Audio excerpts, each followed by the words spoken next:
Bismillahirrahmanirrahim. Assalamualaikum warahmatullahi wabarakatuh. Selamat pagi semuanya. Bagaimana kabar kalian hari ini? Semoga selalu sehat ya semuanya dalam lindungan Allah Subhanahu wa taala. Bagaimana kalian? Masih sehat-sehat hari ini? Mudah-mudahan selalu sehat. Ya, kalau ada temanmu yang sakit ya, didoakan ya. Doakan semua.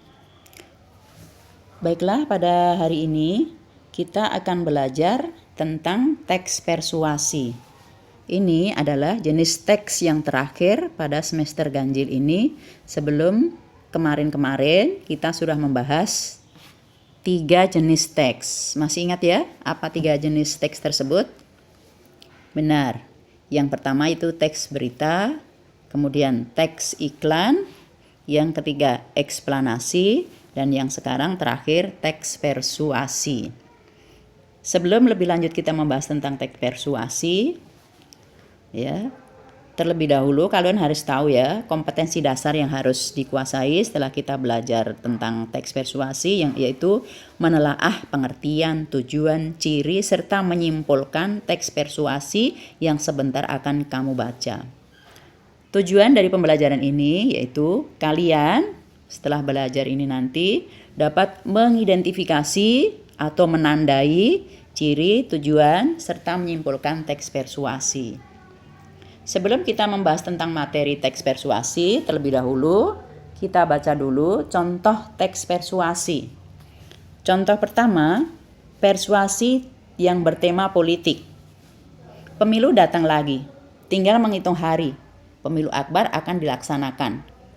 Maka dari itu, sekali lagi kami ingatkan, gunakan hak pilih kalian sebagaimana mestinya. Hindari golput, karena kehidupan, kepemimpinan, pemerintahan, peraturan, wewenang yang baik merupakan bentukan partisipasi masyarakat. Maka dari itu, sangat dibutuhkan suara masyarakat. Dalam 5 tahun ke depan, negara ini tergantung pada siapa yang akan terpilih di hari pemilu nanti. Maka pergilah ke tempat pemilihan, partisipasikan suara Anda dan jadilah pemilih yang bijak. Contoh kedua, persuasi yang bertema pendidikan. Pribadi yang baik tentunya terbentuk dari didikan. Didikan ini pertama kali tentunya dari orang tua. Jadi peran orang tua sangat dibutuhkan untuk membangun karakter dan pribadi yang baik pada anak. Namun pada saat ini kesalahan terjadi, di mana para orang tua menyerahkan pendidikan anak semua pada guru. Secara logika saja, seorang anak akan belajar bersama guru hanya dalam hitungan jam dan dengan jumlah anak yang tidak sedikit dalam satu kelas. Efektifkah untuk membangun karakter anak? Maka dari itu, dihimbau kepada orang tua sekalian supaya mendidik anaknya sebaik mungkin, menyempatkan waktu sedikit walau hanya pertanyaan yang sederhana yang membuat mereka merasa ada dan diharapkan. Mari ajarkan sikap sopan santun dan perilaku yang baik sejak dini pada anak-anak. Berikutnya, materi pembelajaran. Yang pertama, pengertian persuasi. Apakah yang dimaksud persuasi? Persuasi yaitu bacaan atau teks yang berisi bujukan atau ajakan untuk para pembacanya, ya, mengajarkan sesuatu. Kemudian tujuan dari teks persuasi yaitu meyakinkan para pembaca supaya terpengaruh atas apa yang mereka baca sehingga mempunyai pemikiran yang sama dengan penulisnya. Berikutnya, ciri-ciri teks persuasi. Terdapat unsur ajakan, bujukan, dan himbauan yang ditujukan kepada para pembaca. Berikutnya, ciri yang kedua, isi teks persuasi ya disertai dengan alasan yang kuat, ya, dengan disertakan data dan fakta. Ciri ketiga, isi teks persuasi ya bertujuan supaya pembaca percaya dan yakin dengan apa yang ditulis oleh pembaca. Umumnya menggunakan kata ayo, lakukan, dan mari. Berikut menyimpulkan teks persuasi. Yang dimaksud simpulan yaitu rumusan akhir dari sebuah bacaan. Simpulan ditulis berdasarkan pemahaman atau penalaran terhadap keseluruhan teks. Simpulan teks persuasi merupakan jawaban dari pertanyaan, mengajak apa teks persuasi tersebut, diajak untuk apa para pembaca, itu adalah simpulan dari teks persuasi. Sedangkan langkah-langkah menyimpulkan teks persuasi yaitu yang pertama, membaca keseluruhan teks untuk menemukan gagasan umum. Yang kedua, membaca bagian-bagian penting dari awal hingga akhir. Yang ketiga, memahami hubungan logis ya antar bagian-bagian dalam teks. Yang keempat, merumuskan simpulan dengan ringkas dan jelas. Kemudian, struktur teks ya dan kaidah kebahasaan teks ini nanti akan kita pelajari pada pertemuan berikutnya. Untuk pertemuan kali ini yang kita pelajari baru ciri dan menyimpulkan. Ya. Kemudian coba perhatikan ada contoh analisis dari teks persuasi yang ada di atas. Coba perhatikan. Teks pertama yaitu yang bercerita tentang pemilu, politik. Tujuan teks yaitu mengajak pembaca untuk menjadi pemilih yang bijak. Kemudian pada teks kedua yang berisi tentang pendidikan, mengajak para orang tua berperan mendidik anak. Itu adalah tujuan dari teks persuasi yang di atas. Yang kedua, ciri-ciri teks persuasi. Ibu guru hanya tulis 2 saja di sini. Yang pertama yaitu ajakan. Contoh pada teks pertama yang berupa ajakan yaitu gunakan hak pilih kalian. Pada teks kedua, mari ajarkan sikap sopan santun dan perilaku yang baik pada anak sejak dini. Kemudian yang kedua, ciri yang kedua berupa fakta. Pada teks pertama, karena kehidupan, kepemimpinan, pemerintahan semuanya merupakan bentukan partisipasi masyarakat. Itu fakta ya atau kenyataan. Kenyataan yang ada di sekitar kita. Kemudian pada teks kedua ya. Para orang tua menyerahkan pendidikan anak semua pada guru. Itu adalah contoh fakta pada teks kedua. Kemudian yang ketiga, struktur teks. Struktur teks ya, di atas tadi sudah ada ya.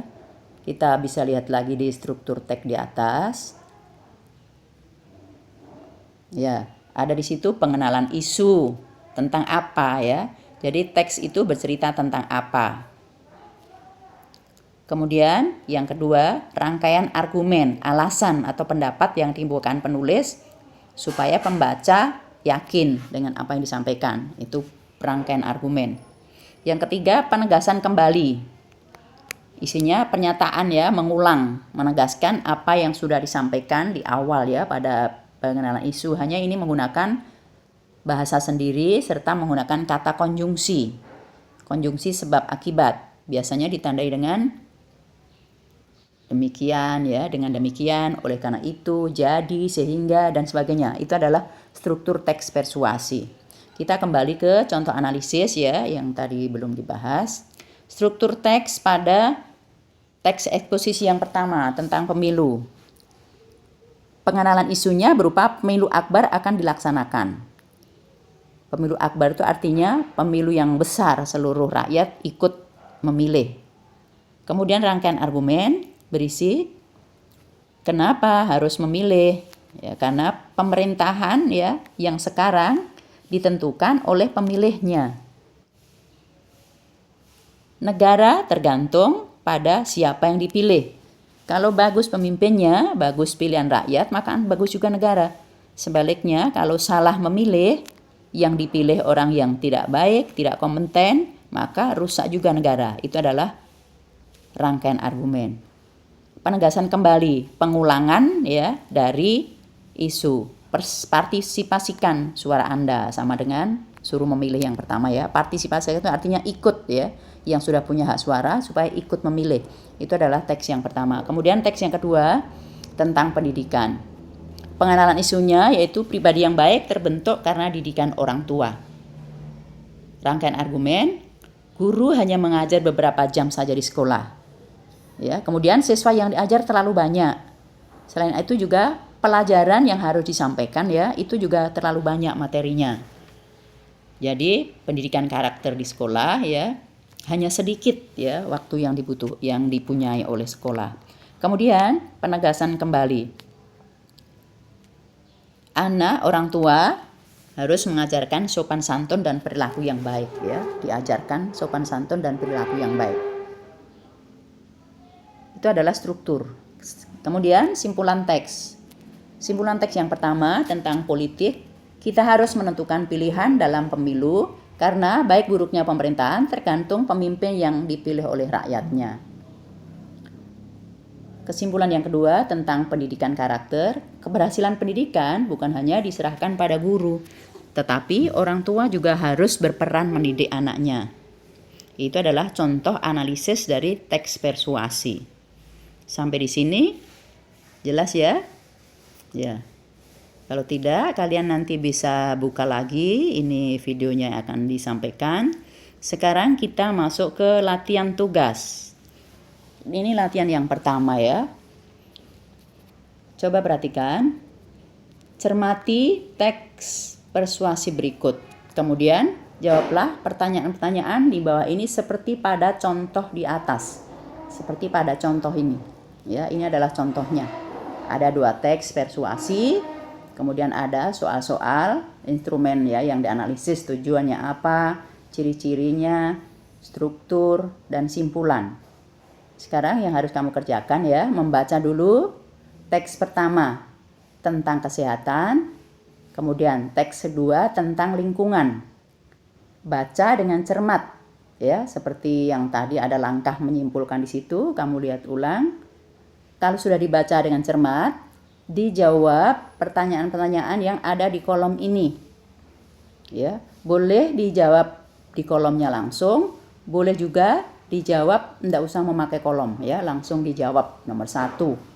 Ya, tujuan teks 1 apa, teks 2 apa, begitu boleh ya. Jadi ini adalah soal yang harus dikerjakan ya. Cara menjawabnya ikuti contoh yang sudah ada di atas berdasarkan pada teks yang ada di sini. Ya. Dikerjakan sebaik-baiknya. Saya kira sudah ada pulsamu semua ya, pulsa bantuan. Kerjakan tugasmu di buku khusus seperti biasa yang sudah kamu miliki. Tulis nama, kelas, tanggal, kemudian foto ya, kemudian kirim ke WA pribadinya Ibu Guru. Kalau begitu, sebelum kita mengakhiri pelajaran, kita berdoa dulu ya. Doa masing-masing. Saya akhiri sekian. Selamat pagi. Assalamualaikum warahmatullahi wabarakatuh.